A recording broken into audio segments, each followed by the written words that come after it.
Every single day, Amazon processes over 66,000 orders per hour. That is more than 1,000 orders every single minute. But here is the number that should actually stop you cold: nearly half of every dollar spent online in the United States goes directly to Amazon. Not a quarter. Not a third. Nearly half of all online retail. One company. One platform. One Jeff Bezos vision that quietly became the infrastructure of modern commerce itself. In the next 10 minutes, you are going to discover exactly how Amazon built that empire, what it actually cost the rest of the economy, and why some of the most respected economists and lawmakers in the world are now using a word they almost never use when describing a private company.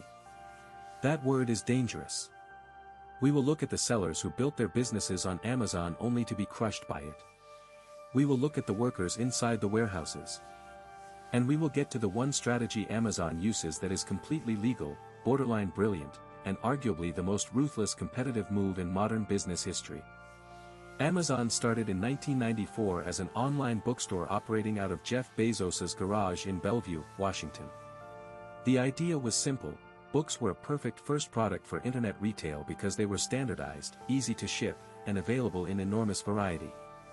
Within 2 months of launching, Amazon was shipping books to all 50 states and 45 countries. Within a year, sales hit $1 million. By 1997, Amazon went public. The IPO valued the company at around $438 million. At the time, most analysts thought it was overvalued. Those analysts were spectacularly wrong. Bezos from the very beginning was obsessed with one concept: the flywheel. Lower prices attract more customers. More customers attract more sellers. More sellers create more selection. More selection brings more customers. And the whole thing keeps spinning, faster and faster, self-reinforcing, self-accelerating. The flywheel was not just a business model. It was a machine designed to make competition structurally impossible over time. By 2005, Amazon Prime launched. It seemed like a simple subscription service, free 2-day shipping for $79 a year. But what it actually did was something far more strategic. It changed consumer psychology. Once you paid for Prime, you had a psychological incentive to shop at Amazon first, always, because you had already paid for the shipping. Prime members spend on average more than twice as much annually as non-Prime members.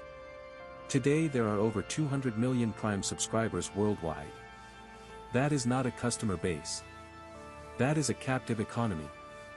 Here is what nobody talks about when they celebrate Amazon's convenience. The third-party seller marketplace, which now accounts for roughly 60% of all Amazon sales, is simultaneously Amazon's greatest asset and one of its most criticized practices. When small businesses first joined Amazon's platform, the deals seemed straightforward: access to hundreds of millions of customers in exchange for a percentage of each sale. But the fees did not stay simple. Today, when you factor in referral fees, fulfillment fees, advertising costs, and storage fees, many sellers are paying between 30 and 50% of their revenue directly back to Amazon. That is before manufacturing costs.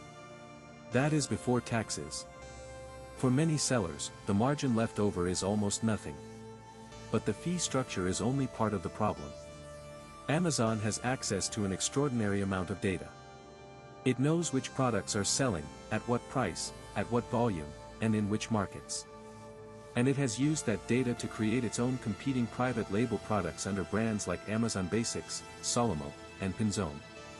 A Senate antitrust report in 2020 found evidence that Amazon used third-party seller data to identify successful products and then launch competing versions, often at lower prices, with preferential placement in search results. Amazon disputed the findings. But dozens of sellers told remarkably similar stories. Business thriving, Amazon launches a nearly identical product, business collapses. Consider the story of Birkenstock.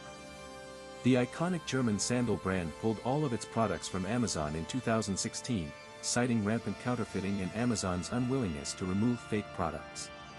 Pop Sockets, the phone grip company, had the same experience. Dozens of counterfeit versions flooded the platform while the real product struggled to stand out. Amazon's response was to offer brand protection programs, which cost money, essentially charging legitimate brands to fight problems Amazon's open marketplace created in the first place. That is a pattern worth sitting with for a moment. Then there is the warehouse. Amazon employs over 1.5 million people worldwide, making it the second largest private employer in the United States. But employment numbers do not tell the full story. Between 2015 and 2018, the injury rate at Amazon warehouses was more than double the industry average for comparable facilities.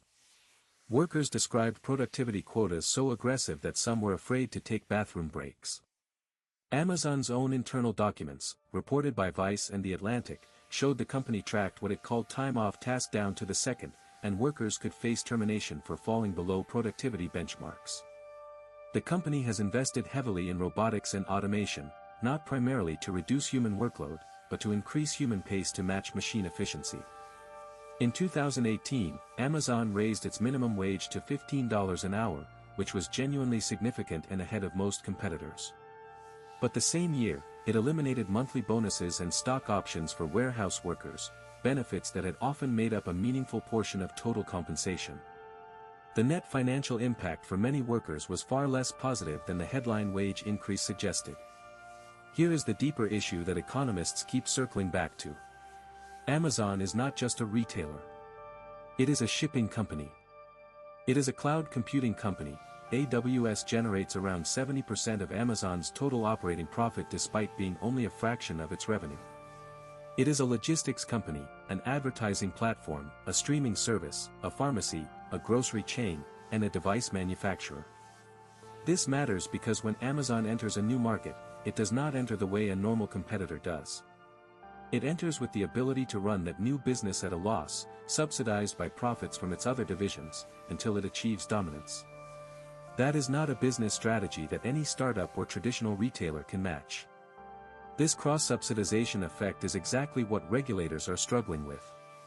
Antitrust law in the United States was built primarily around price. If prices go down, competition is working. Amazon consistently lowers prices for consumers. So traditional antitrust tools do not fit cleanly.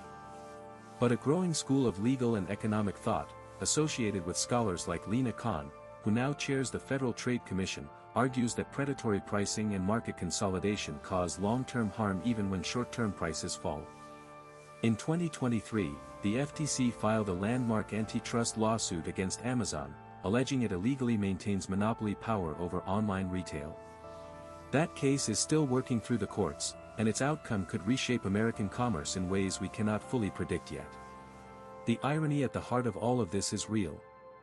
Amazon genuinely did make shopping faster, cheaper, and more convenient. It created real infrastructure that millions of businesses depend on. AWS powers a significant portion of the modern internet. Prime Video produced shows that won Academy Awards. But the mechanism that drove all of that success, the relentless flywheel, the data advantage, the willingness to sacrifice short-term profit for market dominance, also created a platform that many of the sellers, workers, and competitors who built their livelihoods around it now describe as a trap they cannot afford to leave and cannot afford to stay in. The question is not whether Amazon changed retail. It obviously did. The question is whether the concentration of that much economic power in a single platform, one that sets the rules, competes against its own users, tracks everything they do, and controls the infrastructure other businesses depend on, is compatible with a healthy, competitive economy. That is not an ideological question. It is a structural one. And it is one that courts, lawmakers, and markets are still trying to answer. What is clear is that the dark side of Amazon is not about mustache-twirling villainy.